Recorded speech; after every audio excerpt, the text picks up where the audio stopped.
Morning, everyone, and welcome to today's webinar, College Connect, Your Pathway to Higher Education. My name is Shuchasmita Gupta, and I'm the principal of Capstone High School. I would be the moderator for today's session. The journey to higher education can be both exciting and overwhelming, with countless questions, choices, and challenges. Won't it be easier if we had the right guidance at each step to help us navigate through it all? That's exactly what we are going to do today. We are going to discuss how to chart a successful pathway to higher education, armed with the right knowledge, direction, and support.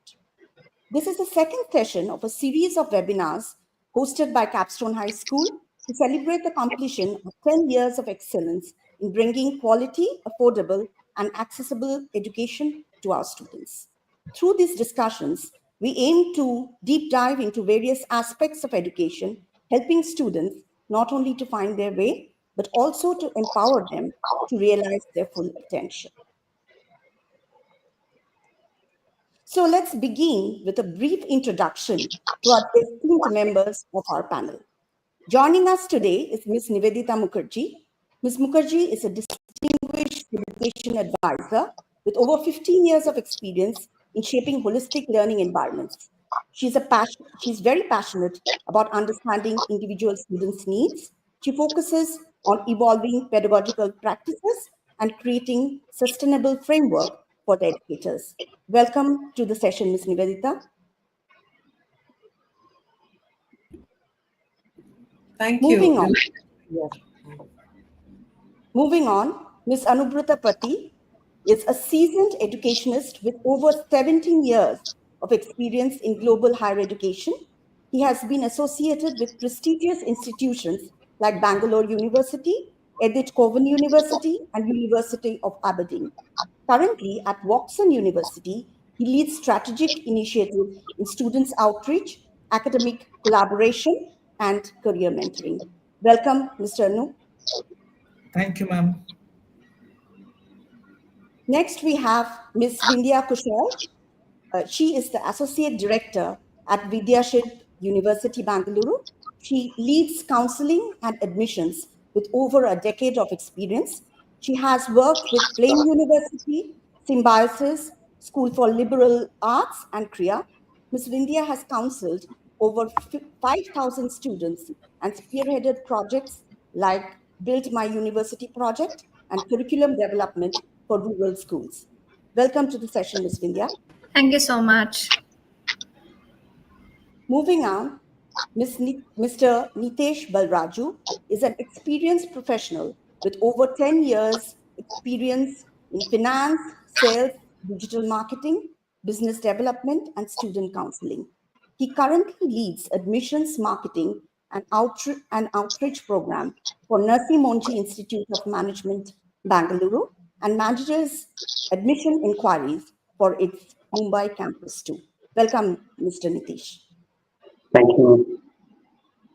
Finally, we have Ms. Harmeet Bajaj.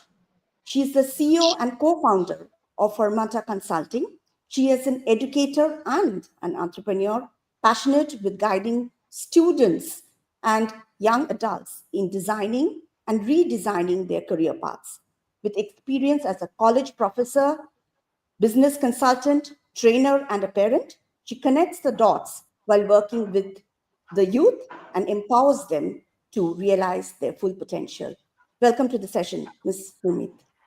Thank you so much. Delighted to be part of this panelist. With such a distinguished panel, we are looking forward to a very insightful discussion. We have pre-selected a few key questions that we get from our students and parents to guide today's discussion. However, we would love to take in live questions from YouTube and Facebook from our audience and answer them during the course of this discussion. So let's begin with our first question. This question goes to Ms. Nivedita.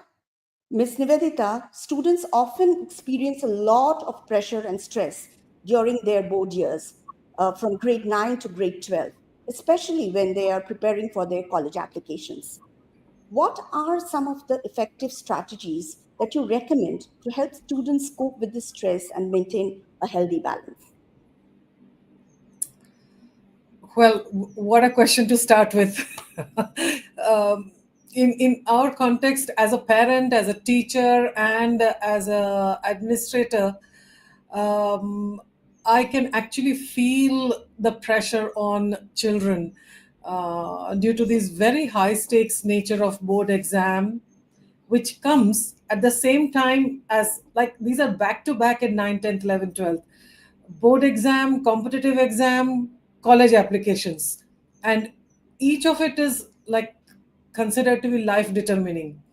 It is considered not so much as a child initially, but definitely by the school, teachers, parents, and the buzz that goes around these 4 years. So yeah, there needs to be supportive strategies is one I would say to even consider it. So if you're considering, obviously, a lot of academic management strategies required. What I have seen that has worked with my students is, first, of course, they make a very ambitious study schedule, and we have made it for ourselves as growing up, very ambitious study schedule to start with, and very soon, somehow, despite the best intentions, it falls apart. So what I've seen that works is breaking the syllabus into manageable chunks, but not just weeks before exams. It needs to be done months before exams. So then it makes, from an ambitious study schedule, it becomes a realistic study schedule. A couple of other things in academics has managed is that, you use uh, concept mapping, peer teaching, practice tests. I know that schools regularly do practice tests, but I have figured that if the children, while they are making their revision notes, if they are doing concept mapping, alongside concept mapping, if they're also teaching others, it just becomes uh, it retains more. Not only do they understand more, it retains more in their minds. And of course, any weak area that a student has, if you can, and we all know as teachers also which areas are weak for most of our students, but the students know best which area is weak for themselves, which means self assessment and not having last minute panic. So if you have done your self assessment, then you can reach out to the teachers or your tutors, or go over the text and your notebook again. So that remains a part of the academic practice. Alongside, which is very important, is managing your health practices. I think now that the children are, you need to have, school needs to continue with their yoga and games kind of activities during these 9 to 12 grades, and not take away all their, you know, physical activity times. Being a life sciences teacher, when you are stressed, the adrenaline pumps very high, and these are at your extremities, hands and legs. So if you go ahead and do some jumping jacks or run around or play a game of basketball, all the adrenaline gets used. So I would say that, yeah, you can try meditation and mindfulness, but it sounds a little big for young children. I would say go run around and play a game, or do a charity marathon. I have suggested schools to do between 9 and 12, do charity marathons for children, so they prepare for it and they run for it and they feel good of doing something for the others. And so focus is not so inward that I'm not able to do this, or I'm under stress, or I have to do this or else, but you're also doing for somebody else. So those things have worked for mental health as well as physical well-being. And because if you're running a kilometer or a couple of kilometers every day, you get a good sleep. So you don't need to tell them that you need to sleep for 7 hours, 8 hours. They will fall asleep 7 or 8 hours. One more thing which I think we often neglect, while we keep saying that you do hydration and all, most of the exams happen during the summer times. And we ignore the impact of dehydration on brain functioning. Again, coming as from a life sciences background, for me, physiology becomes a very important guiding factor. So hydration in many and more ways, like 3-4 kinds of liquids besides water. Water is boring for children actually, and of course for adults. So flavored water, buttermilks, and such, any kind of lime waters. Those hydration becomes a very important physiological. And finally, parents and relatives. The first thing we ask, how's your preparation going when the family, friends and family come home, and what do we expect actually the child to say at that time? I'm not saying don't ask it, but figure out more ways of connecting with the child than just asking how they are preparing for the board exam. um, that is a good honest conversations with realistic expectations. It should remain in one domain, and not everything about the child or all conversation about the child be around performance and preparation.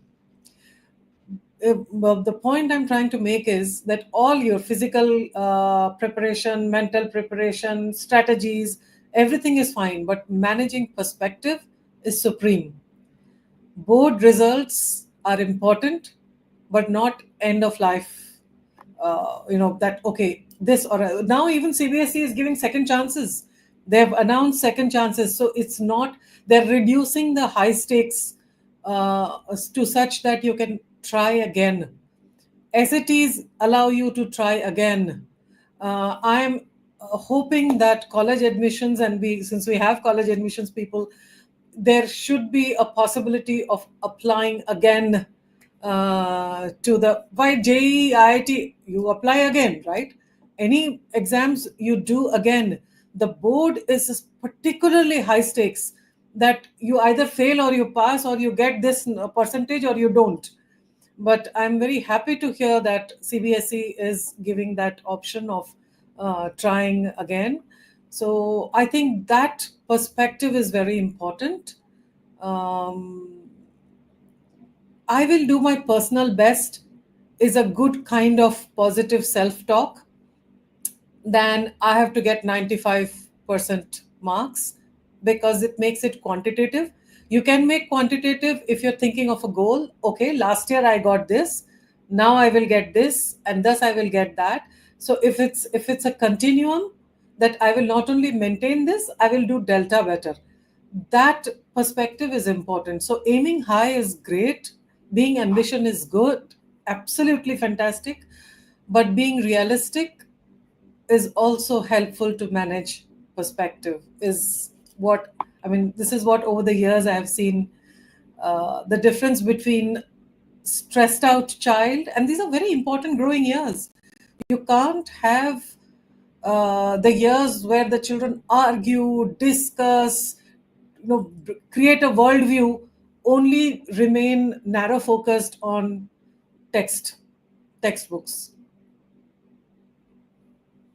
Yes, Ms. Niv, I just loved the way you've explained realistic goal setting and harping on the importance of doing everyone's personal best. That best might not be the same for every student, and I really hope that everyone in the audience, our students, parents, and anyone else who's joining us would take your advice of doing jumping jacks extremely seriously, because we all need to remember that all work and no play makes Jack a dull boy. So sometimes we lose perspective of that, but we also need to find time to play, to de-stress, because it's about enjoying the journey to the goal. So thank you, Ms. Niv, very much. And moving on, the next question is for you, Ms. Harmeet Bajaj. So what are the key skills and competencies that colleges look for in prospective students? How can a student tailor their application to highlight their individual strengths and interests for the college? So you have been counseling so many students, during your experience as a counselor. So what would be your advice to students who are gearing up for their college admissions this year? Sure. Thank you. So our esteemed admission officers are sitting here, Ms. Vindhya and Nitesh, and please add on if I miss out something or I make a mistake there. Yeah, but when I work with my students, I use the simple word ask to help the students understand the requirements of the admission officers. And ask means attitude, skills, and knowledge. And now that looks very simple, but it has lot many elements to it. So which starts with a learner mindset, focusing on 5 essential skills as research skills, analytical skills, communication, interpersonal skills, and leadership skills. And the key competencies then are decision making, planning and organizing, entrepreneurial ability, task completion, uh, taking initiative, a proactive approach. These are some of the first set of competencies that can be easily showcased as well. Um, and to now, this is the first piece of it when we look at the from the other side of the table. But what can the student do to showcase these? So I guide my students using a 6-pillar approach to highlight their strengths and interest. And these pillars start with academics for sure, because that's the first thing the university, the admission officers are going to look at, and which means showcasing the academic stamina, first by the subjects through the subjects taken, and then the grades achieved. And when we say the grades achieved, it's not only grade 12, not only grade 11, but it goes back to, starts from grade 9 onwards. Uh, Leadership, the second pillar is leadership, which is being part of the student council or any club or any initiative in the school, which is easy to then say, okay, it's more also when it comes from the school, it's validating, but it's not restricting that you have to be doing some leadership act in the school. Anything outside the school has which you can stand by and say that this is my initiative and I love doing it, talk about it, is equally part of the leadership competency or leadership pillar. The third pillar that I talk about is hobbies. Um, as simple put it as 3 things you will do in your free time. So the 3 things that you have been doing from grade 9, what kind of level have you achieved, what do you want to do with them, why do you do with what you do with that. So sometimes when the first time I will ask my student this question, and they will say watching TV, talking to friends, playing in the park. Now then we have to help them, okay, what do you mean by that 3 things you do in your free time? The fourth pillar that I talk about is internships, which is the industry exposure around the major the student wants to pursue at the university. And this could be directly connected, but I feel the university officers also accept where an internship was done, but it was also part of the elimination. That, okay, I got clarity that I don't want to do this. And that's why this internship helped me explore this part. Yeah. And the fifth pillar that I talk about is research work, to showcase a deep interest in a topic. So one of my students had actually done uh, 12 to 15 online courses from Coursera and EDX, and led to a research topic in mathematics, where eventually it led to filing a patent. So that's the kind of depth that the student can showcase. So it's a dedication and discipline as well, which where the traits can be showcased.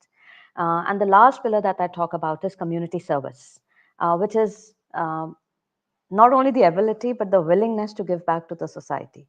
And as I see every year, this element is given so much of, it's increasingly giving so much of weightage by the university officers, because it reflects a lot of the social side of the student, the empathetic side, and also it also reflects the nurturing of the child. So all this can be done, and it reflects only when the right nurturing happens, and that nurture cannot start happening from grade 9, but it has to go back, like what we spoke in our last webinar, the first webinar, that it has to go back to primary years, or as it starts from the middle school years. Yeah, so I think that's the short form of my answer. Vrinda and Nitesh, if you feel, hope that agrees to your line of approach. Yes. 100%. Yeah. So basically, focusing on the holistic child rather than just focusing on board examination marks in grade 11 or 12. You're saying that, you need to develop your portfolio as a whole, which includes your hobbies, which includes your community service, which includes any kind of research work that you've done, along with, of course, your academic stamina and your performance for your board years 9, 10, 11, 12. So thank you, Ms. Harmeet, for that detailed explanation. We will move on to the next question. And this question is, I will direct towards Ms. Vindhya Kushal. Ms. Vindhya, you have been working with many very prestigious universities across India. So what would you say is the key difference between a liberal arts college and a traditional university in terms of academics and career opportunities? Sure. Thank you so much for this question, Ms. Suchi. In fact, I was very happy to see this question because as we're all aware that there are so many books, I think 12, 13 years ago, if you research about what liberal education was or liberal arts was, it was more on the context of the US sort of an education because it was more prevalent there from the last 60, 70 years or so. But in Indian context, it was pretty new. So today I take this opportunity to not share what is on the books. Of course, I've read those books, but I started my career in a liberal arts university, and I've only worked in liberal arts universities. So I'd like to bring in that, give me that opportunity to share a few illustration, because I think today we are here to break a few myths about what liberal arts is, what traditional university is. So I would like to delve a little more deeper on that. The first thing that comes in your mind when you think of a liberal arts setup, we've all graduated from very prestigious traditional universities. So I think I'll take that as the second part of this conversation.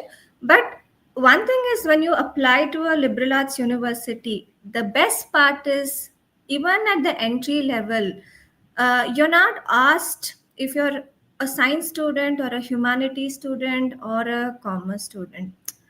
Like, I feel like the world itself is so interdisciplinary, and we need interdisciplinarity even in our education. So why do we have to bucket a student as a social science or a science or a art student or a commerce student? So the application is going to be the same irrespective of what background that you come from. Of course, there are prerequisites which I will touch upon in the later part.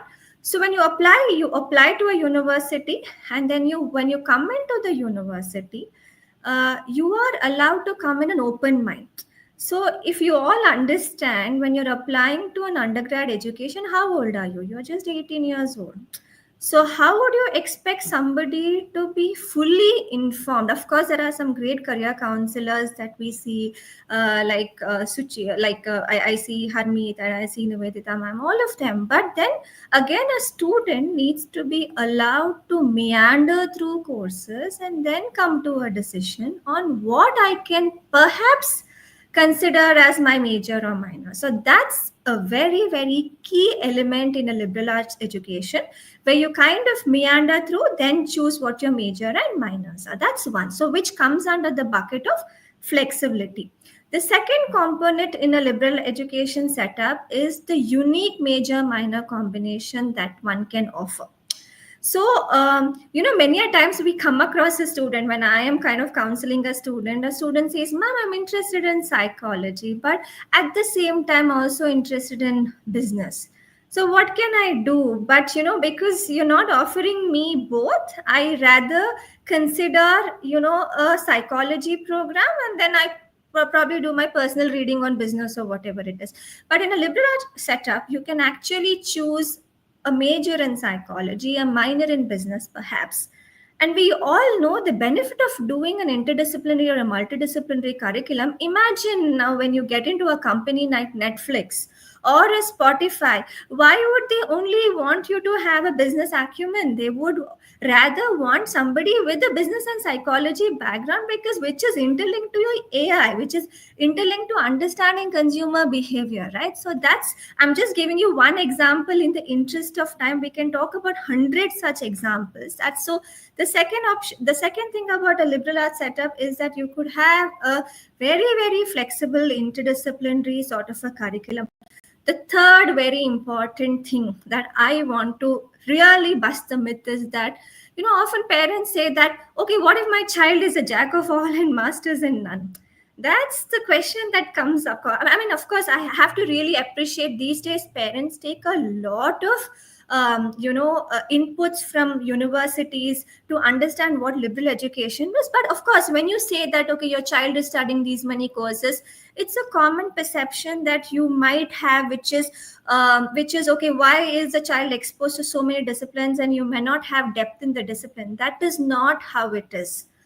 If you're doing a liberal arts setup, it's a 4-year program. So if your first year is about meandering, the second, third, fourth is about depth in the discipline. So your 60% of your focus will be anyway on your major, and the rest will be on your minors and competency building courses, etc. So please do not think that, especially where the place that I work at, Vidyashilp or any other liberal arts college, the focus will definitely be on the depth in the discipline. So if you're going to a traditional university, perhaps you'll be doing 100 courses. Here you'll be doing 100 plus 40 courses. That's the difference if I have to bring in terms of numerics.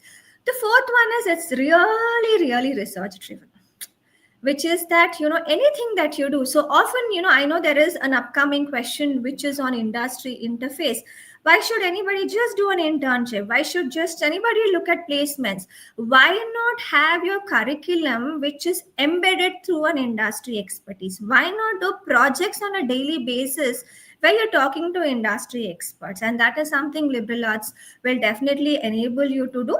And also another thing is that there is so much emphasis given on beyond classroom. Like we all spoke, right?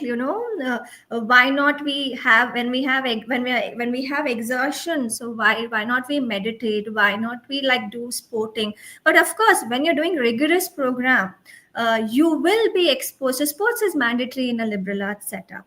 You will be exposed to a lot of clubs, extracurricular activities and things like that. And last thing, in the interest of time, if we shouldn't negate, is assessments and the academic advising that you get, and the number of students in a class, and the faculty to student ratio. So we all know what happens if you go to a sort of a traditional setup. You often encounter a 60 student or a 70 students in classes. But when you come into a liberal arts setup, because you have so many courses, one of the key things that comes into fore is the number of students in the class and the kind of academic advising, the kind of mentorship that you can get. Remember, it's not only just about grasping what the faculty is teaching, but also you being advised by a faculty. And the assessments doesn't happen only towards the end of the semester, it happens continuously. So I mean, because I focus so much on liberal education, of course that itself talks about what a traditional setup is, but the traditional setup is also picking up because of the NEP policies, which does talk about interdisciplinary and multidisciplinary education. But in liberal arts, these are the key things that are sort of practiced. Yeah. Thank you, Ms. Midya. So liberal arts education is comparatively new to India, as you explained. And I love the way that you have explained that the transdisciplinary and the interdisciplinary nature of liberal arts education, which helps students to, as you said, meander a little bit, explore a little bit before you can settle down for any major later on. So thank you very much. The next question is for Mr. Nitesh Balraju. Sir, you have you worked. Are you Hello? sorry? Yes, ma'am. Yes, ma'am. Yes. So, sir, you are you have been working with so many students, and when we are dealing with parents and students who are coming school to pick up their subject options in grade 11 and 12, there's one question or one fear that I see in most students, where they feel that humanities or humanities and commerce options are always Right. not to challenging career paths later on. So, what would be your advice here, or how can the student really develop the skills that would lead to really promising careers in these schools also? Right. Thank you for the question, ma'am. See, whether it is humanities or commerce, each has a different career options. It depends on the student's interest whatsoever. Not like humanities has less and commerce has more options. So let me just give out the top opportunities when you go out for commerce options. See, commerce as a degree, it has various options. Like initially, if you go for commerce, there are options like you can go for accounting, which will have jobs into CA or CS or into the banking sector. So other than that, majorly whatever accounts fields is there, so you can get into that job. And the next option for commerce graduates would be into finance sectors. So they are into more interest into finance or stock market as such. So they can go for these options where they can go for chief financial officers or financial analysts. Like this kind of jobs are there. The other next option would be for marketing option, marketing, branding, or advertising. So here you can get options like whether you want to get into digital marketing or into social media marketing. Then these options are there. Other than that, you'll also be having with you can work for ad agencies. Like this, various options will be there for the marketing options as well. The other main option, career option which students are now going into is entrepreneurship. So here, if the students has their own business or they want to start out with their own business or to run their family business, they can choose these options where they can have various career opportunities here. Either they can start their own business or they can do a degree and they can pitch for any corporate for their about the career of business idea, by which they'll get more exposure to this. So the other main commerce you can get it for management degrees. So management will have various options as explained already. Commerce, accounting, or finance. All this covers the management aspects. So when you see for humanities also, there also you get opportunities like career options like content writing and journalism. So usually this content writing, which example now all the universities or companies has their own social media team who works for this content. So students choosing for humanities, they can get various opportunities for career content writing. And if they want to get into more journalism part is there, so they can explore for journalism as well.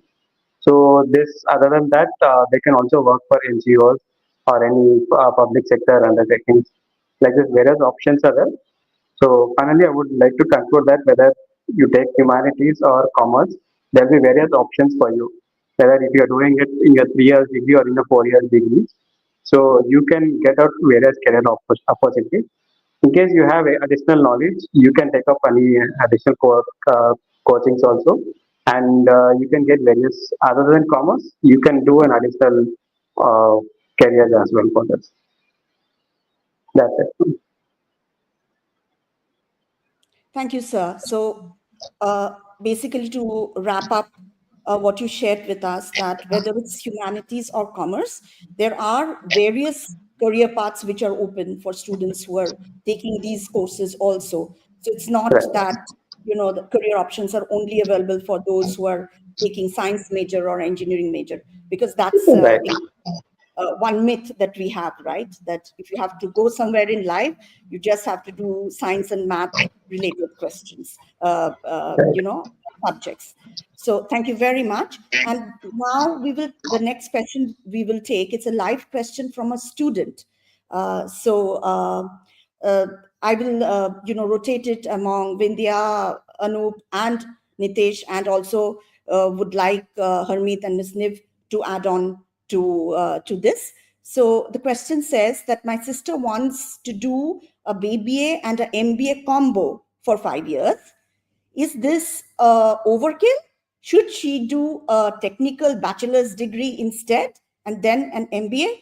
What would be better? So Anup, I'll direct this question to you first, and then we will have the other panelists comment on it too. Sure, ma'am. I mean, that's a really good question because student will have this kind of confusion over their head. It's not an overkill as I feel, because there is a reason why these integrated programs are coming up and getting more and more popular. In fact, BBA plus MBA for 5 years, that can save you the time. And at the same time, we have seen most of the time what happened, because in India, we have something called as return on investment too much. So student, after getting their bachelor's, they always wanted to go for a job and then they look for an MBA. Sometimes they don't do the MBA. They keep doing their job, and finally when they need it, they go for correspondence and distance and all. So I would say no, it's not a overkill. It would be a right approach, and there are many universities, including Oxon, who is offering this program. Coming to the other thing, the technical bachelor degree, as Vindhya said, and most of our universities are into interdisciplinary now. So I don't feel that you have to be very particular about going technical. Education is not only about STEM. There is other education line, and you can pursue what is your interest. Yes, you need to see what is the scope of that interest. So that is very important, because market is changing and it will change down the line of 5 to 6 years by the time the student actually pass out. So we need to understand. But I won't say that you need to be very technical. So if your interest is into science, into liberal arts, into humanities, into design, so yes, you can pursue that, and then you can continue with your MBA. MBA will add on to the skills of your management, and that will open the doors for many other corporates. And I'm sure this can be a right choice for the student. Thank you. Thank you, Anup. So look into your interest and also the scope of your interest. To sum it up, Ms. Vindhya, Ms. Nitish, Ms. Harmeet, Ms. Nivedita, any thoughts on that? I would want. Yes, please. Sorry. I have a slightly different take on it.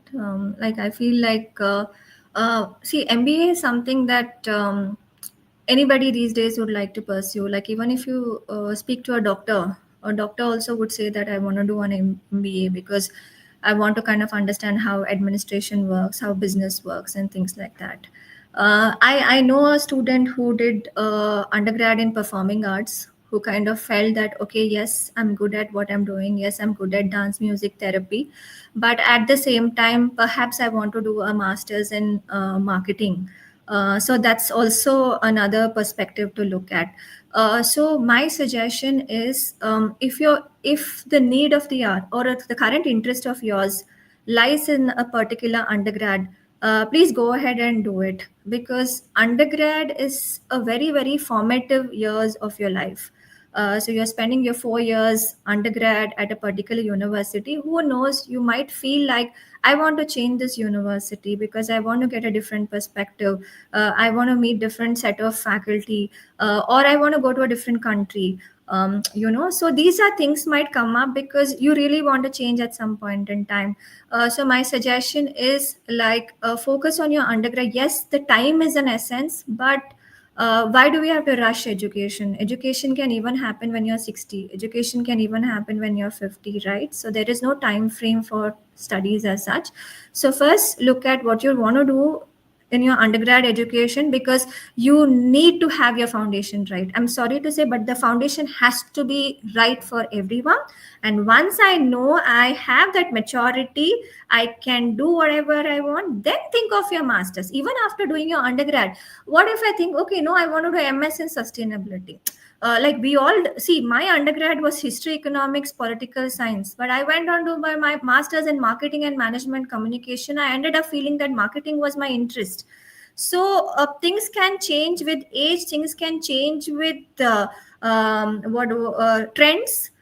So I think that's how things are. So get your strong foundation in any area that you wish to. And of course, then you can either do an MBA, you can do anything. And when you're choosing a university, you need to do it in the best place. that is when you have a great profile. Why not look at an Ivy League, or why not look at even some of the very good Indian universities for that matter? So that's my take on it. Thank you, Ms. Vindhya. So interesting. Things can change with time and exposure and all of this. Ms. Niv wants to add something here. Yes, Ms. Niv. Yeah, I just had a couple of students, and there was I'll share with you what I'm not saying this was correct or that was correct. I'm sharing you two situations. So I had a child who said, I don't know what I'm going to do undergrad in, so I will do a BBA. In parallel, I had another child who was like a full time. He had done many courses of Western classical music. So he said, I am going to be a musician, and he was planning to go to do a professional. I mean, anyway, he had many, like I think seventh grade, he had done Royal School of Music. So he said, I know this is what my passion is, but I want to understand how I can market myself as a musician. So I will do a BBA. So there are two different things. The third fellow, he has a golf. When he was my student in ninth grade, he had a golf handicap of 4, which is a great one. So he said, I not only want to play golf, I want to manage. So he said, now I want to play golf, so I don't care about engineering or history or whatever else.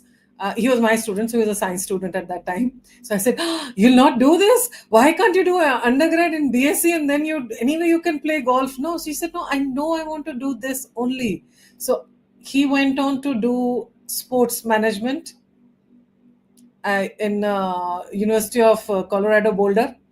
So he not only did BBA sports management, and then he took a special master's in only golf management, sustainable golf courses. So the two different kinds of cases. One said, I don't know what I want to do, so I will do a BBA because I don't know what subject I should pick in undergrad. Since I don't know anything, I will do a BBA and then I'll figure out. And these two kids who knew music and golf, and they were very rigorous music and golf students. So they said, this is what I want to do. And they are at different ages. I'm compressing it, but over the years, this is like over the years, these 2 3, and I have some more cases who wanted to do BBA because they already had clarity of what they are going to do otherwise. And I have children who don't have clarity and then they want to do BBA. I think this is inspiring me to go back and figure out how, because I'm in touch with each of them, what do they feel about now about what their choices were then. And maybe I shall loop it back to you and tell you what happened with these 3 4 students with completely different, and they all did finally BBA MBA, but with completely different approaches, completely different backgrounds. So I leave this thought with the student and with Ria, and see what she can have a discussion with her sister with. Yeah, this is very interesting because we really couldn't come to a conclusion about this, because it depends on the child's goals. It depends on his or her understanding of self also in a certain way, and of course what they're expecting of their lives and what kind of a career choices they want to make. So yes, that was a good one. So we'll move on to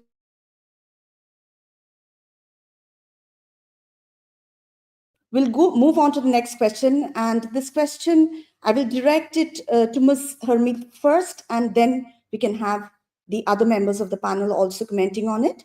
And this is a very, very, the one that is often discussed among students, that if I do not clear my JEE or NEET, what are the other career paths or other career alternatives that I can explore in the field of science or related disciplines? If my plan A fails, then does that mean that there is no, how do I figure out what to do next? Because this is a real fear among most of our students, that what if I do not get into the college of my choice. What then?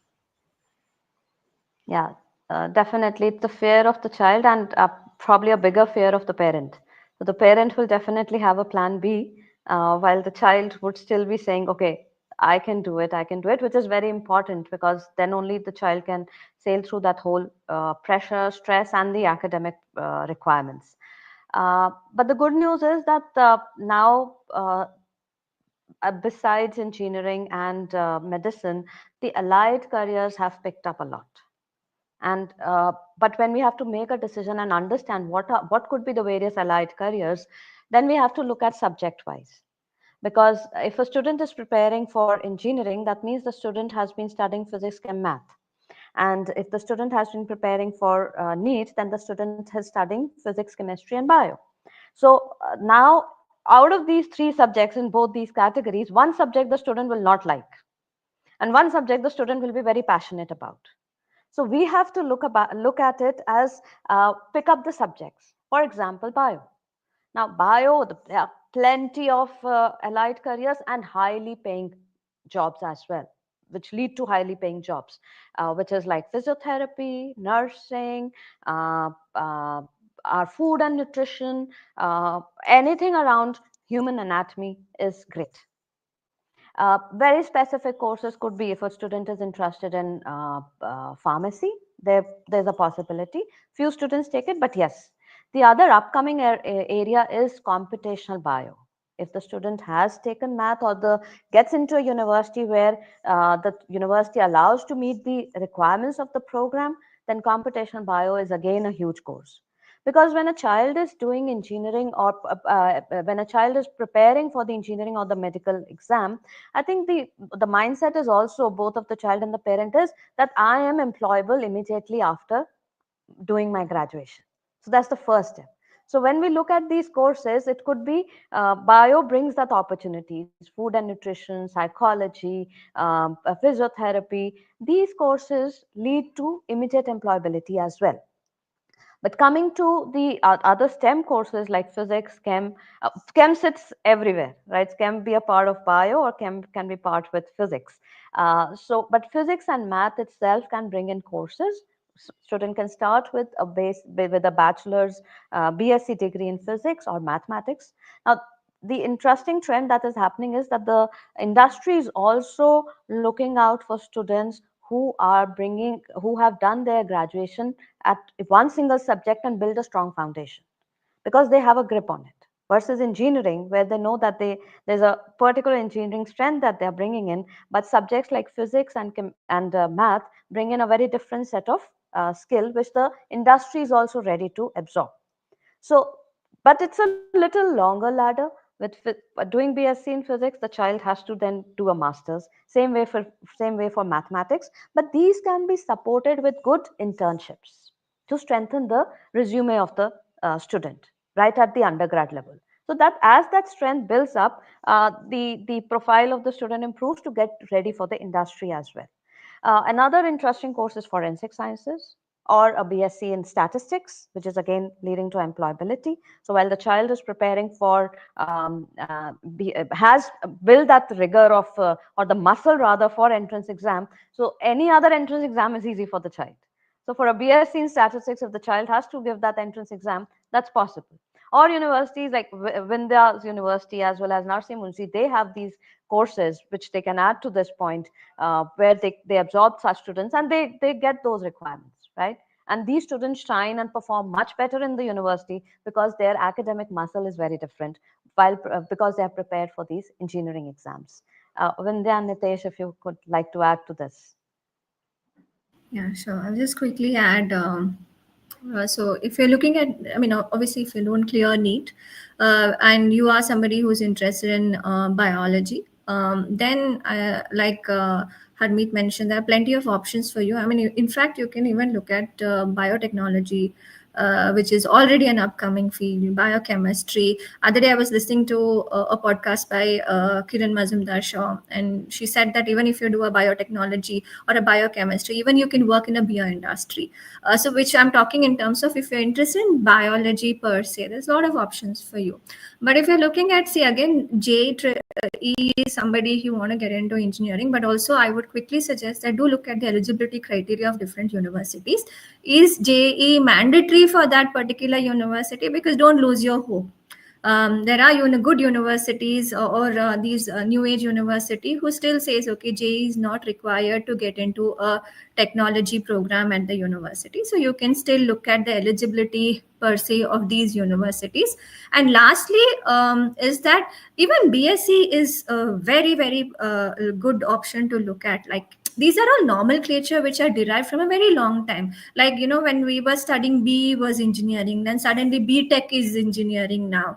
But BSc, again, if you look at this, BSc AI, there's BSc machine learning, there's BSc applied mathematics, which has a plethora of career options. BSc economics, if you're good at math, I mean, that's a very good point that Ms. Harmeet raised, is that look at what you can be good at those subjects, right? Either math or bio or chemistry. You need to kind of chalk out a route in that path, is what I would like to say here.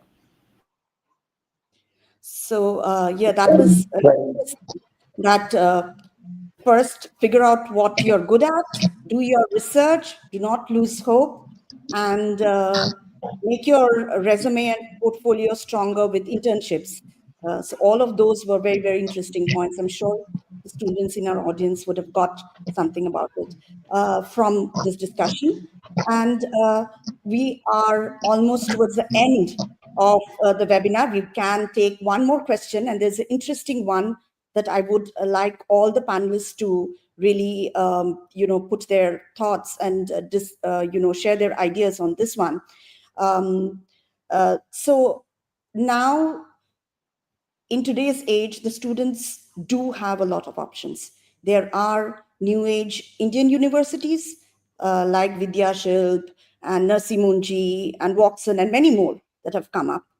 And you also have, of course, the traditional universities that most of us would have graduated from. And now we also have so many universities in various international destinations like Singapore, Canada, USA, UK. So when a student is making a choice as to which kind of university to go for, whether to go for a new age Indian university, to go for universities in international locations, to choose for a traditional university, what are the factors that they should consider in terms of academic quality, career opportunities, financial investment, and even long-term benefits, as I think Anup mentioned, return on investment in terms of time and money. So I would like to hear from you. Ms. Harbind, you can start. Ms. Niv, you can add on, and then we can, let the other panelists also put in their ideas and thoughts there. So, Ms. Niv, I'll just bring in the pointers and please help in expanding those or adding to. So yeah, the first thing is about the career goal or the long-term goal, or we can say the life goal and the career goal. It's a mix of that, right? Where do you want to study? Where do you want to work? And where do you want to live? I think that's the three broad categories how we look at to make that decision. Becomes easy when you have a citizenship of that country outside India. So Indian citizenship is given because we are talking in the Indian context.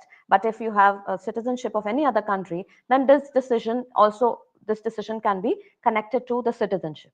Or these days, what we hear from students, the first thing is, I don't want to stay in Bangalore and I don't want to stay in India because I want to move out and stay away from my parents or far from my parents.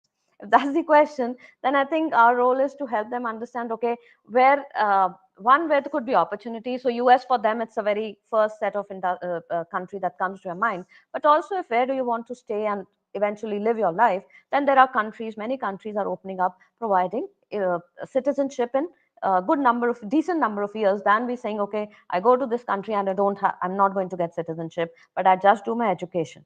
Because there you have a limit to how many years you can stay after you are finishing your higher education, be it at the graduation level or the post-graduation level.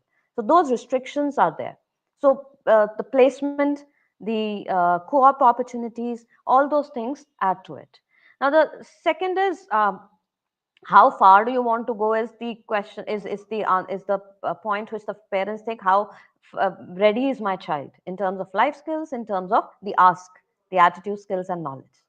So if that's the preparedness, then the parents are also confident that yes, we are willing to fund our child's education. So funding becomes an important element. The parents are willing to fund it, then you can create more options. Yeah. The third piece I feel is uh, limited ones are the weather, the location, the support system. Because undergraduation, as when they also mentioned that they are so young, a 17, 18-year-old leaving the house is, they are young. They need a lot of support system. They may feel that they are going to get freedom, but that freedom comes at a cost.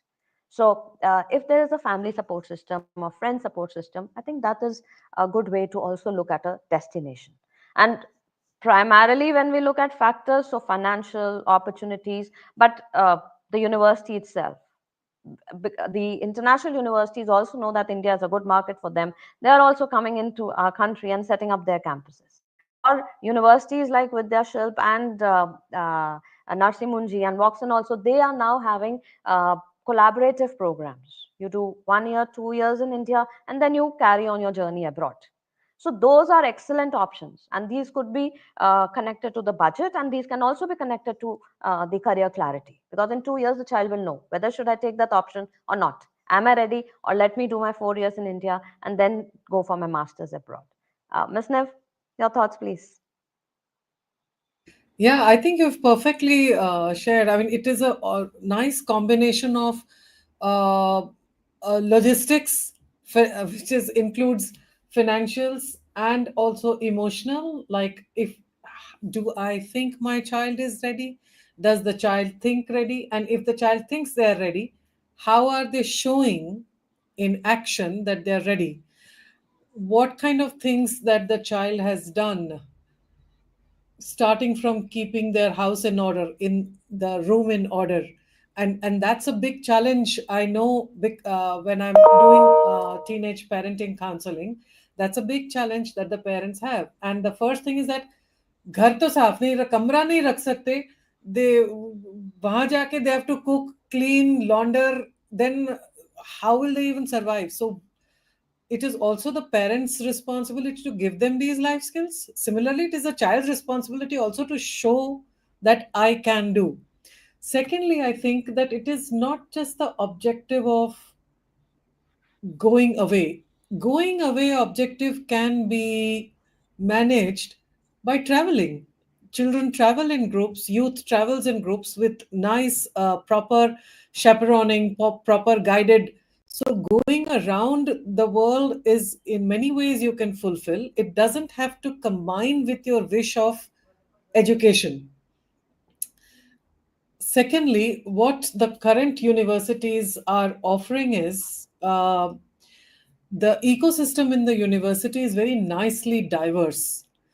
As a parent, my objective of sending my son out, one of the big foundational objective was get exposed to different kinds of people. So your mind opens up to different cultures, different realities, different challenges, different excitements, adapting to them and adopting some things. So it's you're not perpetually in a comfort zone. But the good part of the current private universities is that the children come from not just various parts of the country, but also from various demographics. So you do have a even wider range. The conventional universities had it, but it was still, the cohort was very homogeneous. But the private universities, because they offer a range of courses, and a couple of private universities that I was associated with, we got professors from various parts of the country and abroad. So, which also gave the exposure to the children of the ecosystem, of a diverse ecosystem. So, undergrad is a great time for exposing to diverse ecosystem. Masters is a very limited time because you're in the finishing, the runway is very limited at that time. and the cohort also becomes smaller, because after that, if you do PhD, it is one person show. You're not anywhere more in a cohort. Undergrad is a great time to get exposed to various I mean, a whole diversity. Diversity happens more in undergrad. Masters, you're anyway also secluded by the choice of that very specialized subject that you take, and the numbers also become very small. And you have to do your research, more research at that time. So it also becomes very individualized thing. So I understand the overall reason why parents and children would want exposure in undergrad. So see, check out the university that you are looking at. I would say campus visits are a great way to do that. So from ninth grade itself, I have been asking campuses to invite students during the summer vacation into their campuses, like they do in Cambridge and Oxford and all that. They have campus invitations for different schools. So yes, it is one thing to afford to go there, but it's a why can't one go to Vidyashilp or Narsim Monji and have actually summers where they spend a day in the campus and a proper campus tour. So ninth you go for a campus tour, 10th you go for campus tour, 11th you go for campus tour, 12th you go for campus tour. As the child wisens up, you go for campus tours and see whether your needs can be met by which campus. Can it be met in Delhi or Chennai or Bangalore itself or Singapore? Who knows? But what is it that you're looking for? You're looking for expertise in a department and exposure in your college campus. If the college campus is providing both, I think the world is an oyster. It doesn't matter which place you go.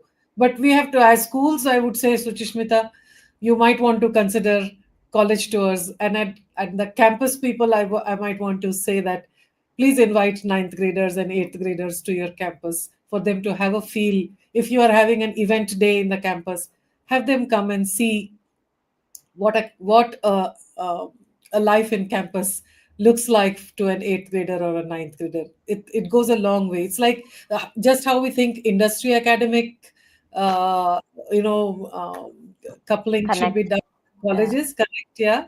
Similarly, school college connect also should happen uh, early enough. Just like you are coming to Capstone for a college fair, if you can invite Capstone also to your colleges for a tour, I think Harmit's job will be much, much easier. Yeah. you. Thank you, Ms. Nev, Ms. Hermit. Actually, what jumped out from this is that readiness for college is not only about academic readiness, but also readiness in terms of life skills.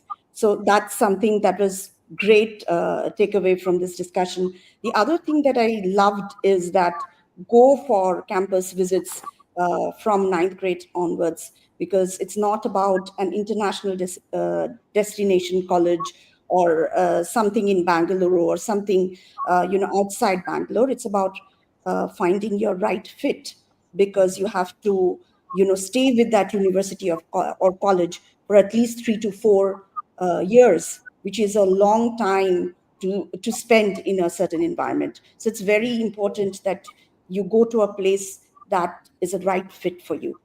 So with that, unfortunately, we've come to the end of our 1 hour time that we had. But there are so many questions which still remain unanswered, and I think we can go on chatting about these questions and the challenges and all of this for hours together, left to ourselves. But I would like to close by saying, firstly, a huge thanks on behalf of the entire Capstone team and our students and parents for making time, to all of you, that you made time and you came and you shared your thoughts, ideas with us. And we would like to have many more sessions like this, because I feel that hearing from all of you who have been experts in the field really helps our students, because they are stressed, they are a little fuzzy about the future. So, talking it out with, stalwarts like you always helps them figure things out a little bit clearer. So thank you very much. And with this, I'll be signing off. Thank you. Thank you. Thank you. Thank you. Thank you very much. Have a good day.